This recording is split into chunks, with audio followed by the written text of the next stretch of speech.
ላችሁ እኔ አለው እግዚአብሔር ይመስገን ደህና ነኝ። ዛሬም በጠቃሚና በአዲስ ፕሮግራም በድጋሜ ተገናኝተናል። በዛሬው የጤና ፕሮግራማችን ላይ የምንመለከተው ለቆዳ ጤንነት የሚረዱ 15 ምርጥ ቫይታሚኖችን እናም ማይክሮ ኒውትረንትን በዚህ ቪዲዮ ላይ በሚገባ የምነግራችሁ ይሆናል ማለት ነው። ይህ የጤና ትምህርት ታዲያ ለበርካታ ሰዎች በጣም ጠቃሚና አስፈላጊ ስለሆነ ሁላችሁም በቅንነት ላይክ እና ሼር በማድረግ ሌሎችንም አስተምሩ አሳውቁላለሁኝ። ከዚህ ቪዲዮ ጋር በተያያዘ ጥያቄ ካላችሁም ሀሳብ አስተያየት ካላችሁም በኮመንት ላይ አስፍሩልኝ። በቀጥታ ወደ ጤና ትምህርታችን የማልፍ ይሆናል። አብዛኛዎቹ የጤና ባለሙያዎች ቆዳችሁን ጤናማ ለማድረግ የሚነግሯችሁ የመጀመሪያው ነገር ጎጂ ከሆነ አልትራ ቫዮሌት ጨረሮች ተጋላጭነትን መገደብናም ለፀሐይ ብርሃን ስትጋለጡ የፀሐይ መከላከያ ሰንስክሪንን ማድረግ ነው። ግን ፀሐይ ሁሉም መጥፎ አይደለም። በየቀኑ ከ10 እስከ 15 ደቂቃ ለፀሐይ መጋለጥ ቫይታሚን ዲን በቆዳችሁ ውስጥ በሙሉ ለማምረት ይረዳል። ቫይታሚን ዲ ከቫይታሚን ሲ፣ ከቫይታሚን ኢ እናም ከቫይታሚን ኬ ጋር ለቆዳችሁ ካሉት ምርጥ ቪታሚኖች ውስጥ አንዱ ነው። በቂ ቪታሚኖችን እንዳገኛችሁ ማረጋገጥ ቆዳችሁ ጤናማ እናም ወጣት እንዲመስልም ያደርጋል። ይህ ጥቁር ነጠብጣቦች፣ መቅላት፣ የቆዳ መጨማደድ፣ ሻካራ ቆዳ እናም ከመጠን በላይ የቆዳ መድረቅን ለመከላከልም ይረዳል። ጥሩ ቆዳ መኖሩ ምንጊዜም አስፈላጊ ነው። ለስላሳ ጥርት ያለ እናም የሚያብረቀርቅ ቆዳ የወጣትነት የጤና እናም የውበት ምልክት ተደርጎ የሚወሰድ ሲሆን እነዚህም ከፍተኛ ዋጋ የሚሰጣቸው ባህሪያት ናቸው። ከውበት ምክንያቶች በተጨማሪ ጥሩ ቆዳ ለአጠቃላይ ጤና እናም ደህንነት በጣም አስፈላጊ ነው። ቆዳ በሰውነት ውስጥ ትልቁ የሰውነት አካል ሲሆን ከውጭ ብክለት፣ ከመርዛማ ንጥረ ነገሮች እናም ከጎጂ የአልትራ ቫዮሌት ጨረሮች እንደ መከላከያ ሆኖም ያገለግላል። በተጨማሪም የሰውነት ሙቀት መጠንን በመቆጣጠር እናም በመከላከያ ተግባራት ውስጥ ወሳኝ ሚናን ይጫወታል። ጤናማ የአኗኗር ዘይቤን መከተል፣ ተገቢ የቆዳ እንክብካቤን መከተል እናም ከፀሐይ መጋለጥን መጠበቅን ጨምሮ ጤናማ ቆዳን ለማግኘት የተለያዩ ሁኔታዎችን ያካትታል። በተጨማሪም በቪታሚኖች፣ በአንቲ ኦክሲዳንትስ፣ በማክሮ ኒውትረንትስ እናም ማይክሮ ኒውትረንትስ ለቆዳ የበለጸገ አመጋገብ የቆዳ ጤንነትን በመጠበቅ ረገድ ወሳኝ ሚናም ይጫወታል። ታዲያ ለቆዳ ጤንነት የሚያገለግሉ ማይክሮ ኒውትረንትስ ምንድናቸው የሚለውን በአጭሩ ልንገራችሁ። በቅድሚያ ጤናማ ቆዳን ለመጠበቅ ማይክሮ ኒውትረንትስ በትንሽ መጠን አስፈላጊ ቪታሚኖችና ማዕድናት ናቸው። እነዚህ ጥቃቅን ንጥረ ነገሮች የቆዳውን መዋቅርናም ተግባርን በመጠበቅ ረገድ ወሳኝ ሚናን ይጫወታሉ። የህዋስ እድገትንናም ጥገናን ይደግፋል። የዘይት ምርትን መቆጣጠር፣ እብጠትን መቀነስ፣ ቆዳን ከአልትራ ቫዮሌት ጨረሮችናም ከሌሎች የአካባቢ ሁኔታዎች ከሚደርስ ጉዳትም ይከላከላሉ። የማይክሮ ኒውትረንት እጥረት ሲከሰት ቆዳችን ደረቅ፣ ሻካራ እናም ለመሸብሸብ፣ ለብጉር እናም ለሌሎች የቆዳ ሁኔታዎች የተጋለጠም ይሆናል። ለቆዳ በማይክሮ ኒውትረንት የበለጸገውን የተመጣጠነ ምግብን መመገብ አስፈላጊ ነው። ቆዳ ጤናማ እናም ውብ ሆኖ እንዲቆይ የሚያስፈልጉትን ማይክሮ ኒውትረንትን ማግኘቱን ለማረጋገጥ ከአመጋገብ የተለያዩ ፍራፍሬዎችን፣ አትክልቶችን፣ ሙሉ እህሎችን፣ ስስ ፕሮቲኖችን እናም ጤናማ ቅባቶችን ማካተት አለብን። ቆዳችሁ ጤናማ ሆኖ እንዲቆይናም በትክክል እንዲሰራ ማይክሮ ኒውትረንቶችን ይፈልጋል ማለት ነው። ስለዚህ ለቆዳ ጤና በጣም ጠቃሚ የሆኑትን 15 ማይክሮ ኒውትረንቶችንናም ቫይታሚኖችን አሁን በዝርዝር እነግራችኋለሁኝ። አንደኛ ቫይታሚን ኤ ነው። ቫይታሚን ኤ ለቆዳ ህዋሶች እድገትና ጥገና ወሳኝ ሚናን ይጫወታል። ይህም ቆዳ ወጣትናም ጤናማ መልክ እንዲኖረውም ይረዳል።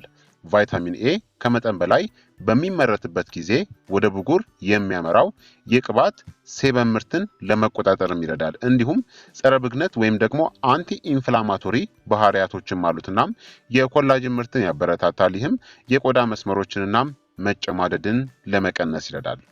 ሁለተኛ ቫይታሚን ሲ ነው። ይህ ቫይታሚን ቆዳን እንደ ብክለትናም የአልትራ ቫዮሌት ጨረሮች ባሉ የአካባቢ ሁኔታዎች ምክንያት ከሚመጡ የፍሪ ራዲካል ጉዳቶች የሚከላከል ኃይለኛ አንቲኦክሲዳንትስ ነው። ፍሪ ራዲካል ያለ ጊዜው እርጅና እናም የቆዳ ጉዳትን ሊያስከትልም ይችላል። ቫይታሚን ሲ ለቆዳ የመለጠጥናም ጥንካሬ አስፈላጊ የሆነውን ኮላጅንን ለማምረትም አስፈላጊ ነው። በተጨማሪም የቆዳ ቀለምን ለማብራት፣ የጨለመ ነጠብጣቦችን ገጽታ ለመቀነስና የቆዳችሁን ገጽታም ለማሻሻልም ይረዳል። ቫይታሚን ሲ በከፍተኛ ደረጃ በኢፒደርሚስ ወይም ደግሞ ውጫዊ የቆዳ ሽፋን እንዲሁም ደግሞ በቆዳ ውስጠኛ ሽፋን ውስጥም ይገኛል። ካንሰርን የሚዋጋ አንቲኦክሲዳንትስ ባህሪያቱናም በኮላጅን ምርት ውስጥ ያለው ሚና ቆዳችሁን ጤናማ ለማድረግም ይረዳል። ለዚህም ነው ቫይታሚን ሲ በብዙ ጸረ እርጅና የቆዳ እንክብካቤ ምርቶች ውስጥ ከሚገኙት ቁልፍ ንጥረ ነገሮች ውስጥ አንዱ የሆነው። ቫይታሚን ሲን በአፍ መውሰድ ከፀሐይ ጎጂ ከሆኑ አልትራቫዮሌት ጨረሮች ለመከላከል በቆዳችሁ ላይ የሚተገበሩትን የፀሐይ መከላከያ ቅባቶችን ውጤታማነትም ይጨምራል። ይህን የሚያደርገው የህዋስ ጉዳትን በመቀነስናም የሰውነት ቁስሎችን የማዳን ሂደትን በመርዳት ነው። ቫይታሚን ሲ በተጨማሪም በሰውነት ውስጥ በተፈጥሮ ኮላጅን ውህደት ውስጥ ባለው ወሳኝ ሚና ምክንያት የእርጅና ምልክቶችን ለመከላከልም ይረዳል። የተጎዳ ቆዳን ለመፈወስም ይረዳል። በቂ የሆነ ቫይታሚን ሲ መውሰድም ደረቅ ቆዳን ለመጠገንና ለመከላከልም ይረዳል። ያለ ሐኪም ማዘዣ የሚሰጡ ምርቶች፣ የአመጋገብ ማሟያዎችና በምንመገባቸው ምግቦች ውስጥ በቫይታሚን ሲ መብዛት ምክንያት የዚህ ንጥረ ነገር እጥረት ብዙ ጊዜ አይከሰትም። ለአዋቂዎች በቀን ከ75 እስከ 120 ሚሊግራም ቫይታሚን ሲ እንዲወስዱ ይመከራል። በአመጋገባችሁ ውስጥ በቂ ቫይታሚን ሲ ለማካተት እንደ ብርቱካን ያሉ ተጨማሪ የሲትረስ ፍራፍሬዎችን መመገብና እንደ እንጆሪ፣ ብሮኮሊ እና ስፒናች ያሉ ሌሎች የእጽዋት ምግቦችንም መጠቀም ያስፈልጋል ማለት ነው። ሶስተኛ ደግሞ ቫይታሚን ኢ ነው። ለቆዳ በጣም ከሚታወቁ ማይክሮ ኒውትረንቶች ውስጥ አንዱ የሆነው ቫይታሚን ኢ ኃይለኛ የሆነ አንቲኦክሲዳንትስ ነው። እንደ ከባድ የአየር ሁኔታዎችና እንደ ጭንቀት ወይም ደግሞ እንቅልፍ ማጣት ካሉ የአካባቢ ሁኔታዎች የተነሳ ቆዳን ከጉዳት ለመጠበቅም ይረዳል። በተጨማሪም ቫይታሚን ኢ ቆዳን ለማለስለስናም ለማራስም ይረዳል። በዚህም ምክንያት ቀጭን መስመሮችና የቆዳ መጨማደድንም ይቀንሳል። በተጨማሪም የቆዳ ተፈጥሯዊ ፈውስ ሂደትን ይደግፋልና እብጠትንና መቅላትን ለመቀነስም ሊረዳ ይችላል። ልክ እንደ ቫይታሚን ሲ ቫይታሚን ኢ አንቲ ኦክሲዳንትስ ነው። በቆዳ እንክብካቤ ውስጥ ያለው ዋና ተግባር የፀሐይ ጉዳትን መከላከል ነው። ቫይታሚን ኢ በቆዳ ላይ በሚተገበርበት ጊዜ ጎጂውን የአልትራ ቫዮሌት ጨረር ከፀሐይ ይይዛል። በተለምዶ ሰውነታችን ቫይታሚን ኢን በሴበም ያመነጫል። ሴበም በቆዳ ቀዳዳ ቢወጣም ቅባታማ ንጥረ ነገር ነው። በትክክለኛ ሚዛን ሴበም ቆዳን ለመጠበቅና ደረቅነትን ይከላከላል። በተለይ ደረቅ ቆዳ ካለባችሁ ቫይታሚን ኢ የሴበም እርጥበትን ለመቋቋም ይረዳል። ቫይታሚን ኢ የቆዳ እብጠትን ለማከም ይረዳል። በአመጋገባችሁ ውስጥ በቂ ቫይታሚን ኢን ማግኘት ይመረጣል። አብዛኛዎቹ አዋቂዎች በቀን 15 ሚሊግራም ቫይታሚን ኢ ያስፈልጋቸዋል። እንደ ለውዝ፣ ሀዘልነትስ እናም ሱፍ ያሉ ለውዝ ዘሮችናም እንደ ቺያ ሲድስ ያሉ ዘሮችን መብላት ጥሩ የቫይታሚን ኢ መጠንን ይሰጣችኋል። አራተኛ ደግሞ ቫይታሚን ዲ ነው። ቫይታሚን ዲ የቆዳ መከላከያ ተግባርን ለመጠበቅናም ቁስሎችን ለማዳን በጣም አስፈላጊ የሆነውን የህዋስ እድገትንና ልዩነትን ለመቆጣጠርም ይረዳል። ቫይታሚን ዲ በተጨማሪም የቆዳ በሽታ የመከላከል ስርዓትን ይደግፋል። ከበሽታ እናም እብጠትንም ይከላከላል። በተጨማሪም ቫይታሚን ዲ የቆዳውን የተፈጥሮ ዘይት የሴበም ምርትን ይቆጣጠራል። ይህም የብጉርን መልክ ለመቀነስም ይረዳል። በቂ የቫይታሚን ደረጃዎች እንደ ሶሪያሲስ እናም ኤግዜማ ያሉ አንዳንድ የቆዳ በሽታዎችን አደጋ ሊቀንስ ይችላል። ቫይታሚን ዲ ብዙውን ጊዜ የሚሰራው የፀሐይ ብርሃን በቆዳችሁ ሲዋጥ ነው። ይህ በሚሆንበት ጊዜ ኮሌስትሮል ወደ ቫይታሚን ዲ ይለወጣል። ከዚያም ቫይታሚን ዲ በጉበታችሁ እናም በኩላሊቶች ተወስዶ ወደ ሰውነቱ በማጓጓዝ ጤናማ ሴሎችን ለመፍጠርም ይረዳል። እንዲያውም ሶሪያሲስን ለማከምም ሊረዳም ይችላል። ካልሲትሪዮል የሰው ልጅ በተፈጥሮ የሚያመርተው የቫይታሚን ዲ አይነት ነው። ካልሲትሪዮል በሶሪያሲስ የተያዙ ሰዎችን ለማከም ውጤታማ የሆነ የቆዳ ቅባት ነው። የቫይታሚን ዲ መጠንን ለመጨመር በቀን ለ10 ደቂቃ ለፀሐይ መጋለጥ፣ እንደ የብርቱካን ጭማቂና እርጎ ያሉ በቫይታሚን ዲ የተጠናከሩ ምግቦችን መመገብ፣ በተፈጥሮ ቫይታሚን ዲ ያላቸውን እንደ ሳልመንናም ቱናን ያሉ ምግቦችን መመገብ ያስፈልጋል። አምስተኛ ደግሞ ቫይታሚን ኬ ነው። ይህ ቫይታሚን በደም መፍሰስ ሂደት ውስጥ ወሳኝ ሚናን ይጫወታል። ቫይታሚን ኬ በሰውነት ውስጥ የደም መፍሰስ ሂደትን ለመርዳት አስፈላጊ ነው። ይህም ሰውነት ቁስሎችንና በቀዶ ጥገና የተጎዱ አካባቢዎችን ለመፈወስ ይረዳል። በተጨማሪም የደም ስሮችንና የደም ስሮችን ግድግዳዎችን በማጠናከር የጨለመውንና የቁስሉን ገጽታ ለመቀነስም ይረዳል። የተጠናከረ የደም ቧንቧ ግድግዳዎች የደም መፍሰስን ለመከላከል ይረዳሉ። ቫይታሚን ኬ ጸረ ብግነት ባህሪ ያለው፣ ይህም የቆዳ መቅላትንና ብስጭትን ለመቀነስም ይረዳል። ስድስተኛ ደግሞ ባዮቲን ወይም ደግሞ ቫይታሚን ቢ7 ነው። ባዮቲን ቫይታሚን ቢ7 በመባል ይታወቃል። ባዮቲን የኬራቲን ምርትን በመደገፍ የቆዳ የፀጉርና የጥፍር ህብረ ህዋሳትን እድገትና ጥገናን ለማስተዋወቅ ወሳኝ ነው። ይህ ፕሮቲን የፀጉር የቆዳ እናም የጥፍር ዋና አካል ነው። ባዮቲን ብዙ ጊዜ በአካባቢያዊ የቆዳ እንክብካቤ ምርቶችና የፀጉር እንክብካቤ ማሟያዎች ውስጥ ይካተታል። በአካባቢዎች ሲተገበር ባዮቲን የቆዳ እርጥበትን ለማሻሻልና የሴራሚድ ምርትንም ይጨምራል። ሴራሚድ የቆዳ መከላከያን ለመጠበቅ የሚረዱ ቅባቶች ናቸው። በተጨማሪም እብጠትን ለመቀነስና የቆዳ መስመሮችንና የቆዳ መጨማደድን ገጽታን ለማሻሻልም ይረዳል። ባዮቲንን በአፍ እንደ ተጨማሪ ሰፕሊመንት ወይም ደግሞ እንደ እንቁላል፣ ለውዝናም ቅጠላማ አትክልቶች ባሉ የአመጋገብ ምንጮች ባዮቲንን መውሰድ ትችላላችሁ። ሰባተኛ ደግሞ ኒያሲን ነው። ኒያሲን ቫይታሚን ቢ3 በመባልም ይታወቃል። ኒያሲን በውሃ ውስጥ የሚሟሟ ቫይታሚን ሲሆን የቆዳ መከላከያ ተግባርን ያሻሽላል። የቆዳን እርጥበትናም ጥበቃን ለመጠበቅ የሚረዱ የሴራሚድ ንጥረ ነገሮችን በማስፋፋት የቆዳ መከላከያን ለማጠናከርም ይረዳል። በተጨማሪም ኒያሲን የቆዳ ቀለምን፣ የቆዳ መለያዎችንና የእድሜ ነጠብጣቦችን ሊቀንስ ስለሚችል ቆዳን እንዲያበራም ያደርገዋል። ይህን የሚያደርገው ቀለም ወደ ቆዳ ሴሎች እንዳይተላለፍ በመከልከል ሲሆን ይህም የቆዳ ቀለምን ለማርካትና አጠቃላይ ብሩህነትን ለማሻሻልም ይረዳል። በተጨማሪም እብጠትንና የቆዳ መቅላትን ለመቀነስም ይረዳል። ስምንተኛ ደግሞ ፓንታቶኒክ አሲድ ነው። ፓንታቶኒክ አሲድ ቫይታሚን ቢ5 በመባል ይታወቃል። ፓንታቶኒክ አሲድ የኮኤንዛይም ኤ አካል ነው። የቆዳን የተፈጥሮ ዘይት ሴበምን ያመነጫል።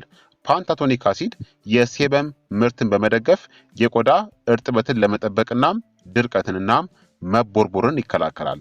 በተጨማሪም መቅላትና የቆዳ መቆጣትን ለመቀነስ የሚረዱ አንቲ ኢንፍላማቶሪ ባህሪያቶችም አሉት። ይህ ስሜታዊ ለሆኑ ወይም ደግሞ ለብጉር ተጋላጭ ለሆኑ ሰዎች በቆዳ እንክብካቤ ምርቶች ውስጥ ጠቃሚ ንጥረ ነገርም ያደርገዋል። ዘጠነኛ ደግሞ ዚንክ ነው። ዚንክ በበርካታ ሴሉላር ሂደቶች ውስጥ ይሳተፋል።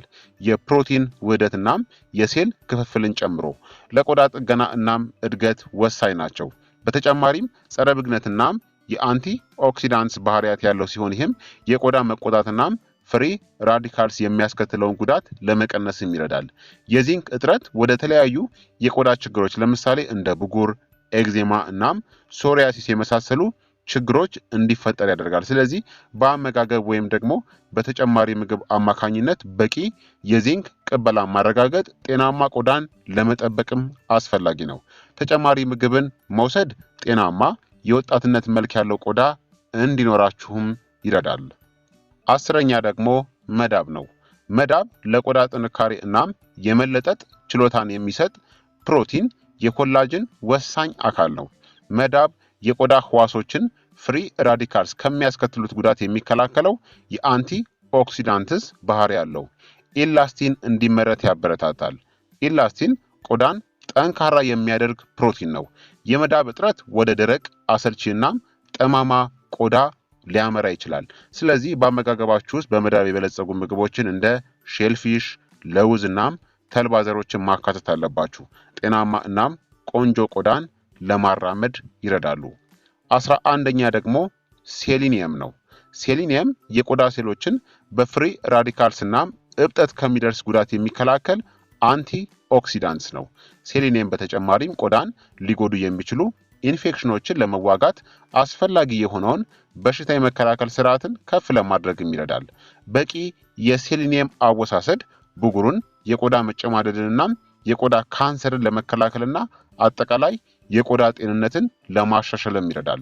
የሴሊኒየም ጥሩ የአመጋገብ ምንጮች እንደ ብራዚል ነትስ፣ የባህር ምግቦች እንደ አሳ ያሉ ማለት ነው፣ ዶሮ እናም ሙሉ እህሎችን እንደ አጃ ያሉ እህሎችን ማካተት ያስፈልጋል። 12ኛ ደግሞ ብረት ወይም ደግሞ አይረን ነው። ብረት ኮላጅንን በማምረት የቆዳ ጥንካሬን እናም የመለጠጥ ችሎታን ለማሻሻልም ይረዳል። ብረት የቆዳ ሴሎችን ኦክሲጅን በማድረግ ጤናማ የደም ፍሰትን በማስተዋወቅና የደም ማነስን በመከላከል ላይ ሚና ይጫወታል። የደም ማነስ ወደ የገረጣና አሰልቺ የሚመስል ቆዳ ሊያመራ ይችላል። ጤናማ ቆዳን ለመጠበቅ እንደ ቀይ ስጋ፣ ዶሮ፣ የባህር ምግቦችን፣ ባቄላ እናም ቅጠላማ አትክልቶችን ያካተተ በተመጣጣኝ አመጋገብ ብረትን ወይም ደግሞ አይረንን ማግኘት ትችላላችሁ። 13ኛ ደግሞ ማግኒዥየም ነው።